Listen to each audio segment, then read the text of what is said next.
Hello, আসসালামু আলাইকুম সুপ্রিয় ভর্তি যোদ্ধা অথবা আপনারা যারা চাকরি পরীক্ষার্থী আছেন তাদের জন্য আজকে টপিকটা গুরুত্বপূর্ণ টপিক। তো আজকে দেখতে পাচ্ছেন কি নিয়ে কথা বলবো। আজকে আমি কথা বলবো ফোর টাইগার্স নিয়ে। ফোর টাইগার্স কি চারটে বাঘ? না, আলটিমেটলি ফোর টাইগার্স মানে চারটি বাঘ না। ফোর টাইগার্স কি বোঝায় এশিয়ার চারটি যে দেশ আছে যারা অর্থনৈতিকভাবে উন্নত এবং দ্রুত বর্ধনশীল, এদের ফোর এশিয়ান টাইগার্স বলা হয়। অর্থাৎ আমাদের এশিয়া মহাদেশে চারটি দেশ আছে যারা অর্থনৈতিকভাবে অনেক সমৃদ্ধ এবং দ্রুত বর্ধনশীল, এবং এদেরকে আবার বলা হয় এশিয়ার চারটি ফোর ইমার্জিং টাইগার্স অথবা ইমার্জিং দেশ। ঠিক আছে? তো এশিয়ার এই যে দ্রুত বর্ধনশীল চারটি দেশ আছে, এই চারটি দেশ কিন্তু চাকরির পরীক্ষাতে মাঝে মাঝে দেখা যায় দিয়ে দেয় অথবা ভর্তি পরীক্ষাতে আসে।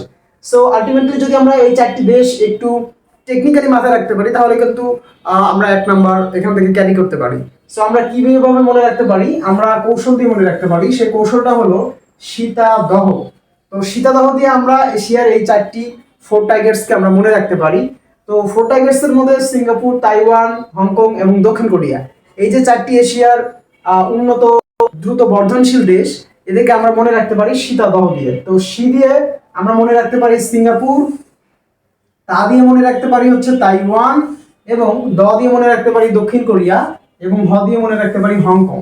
সো এই সীতাদহ দিয়ে এই চারটি দেশ যদি আমরা মনে রাখতে পারি তাহলে এশিয়ার ফোর টাইগার্স থেকে যেখানেই প্রশ্ন করুক না কেন আমরা ইজিলি অ্যান্সার করতে পারবো। সো আজকের এই টেকনিকটা আমরা একটু মাথায় রাখবো। ফোর টাইগার্স হচ্ছে সীতাদহ।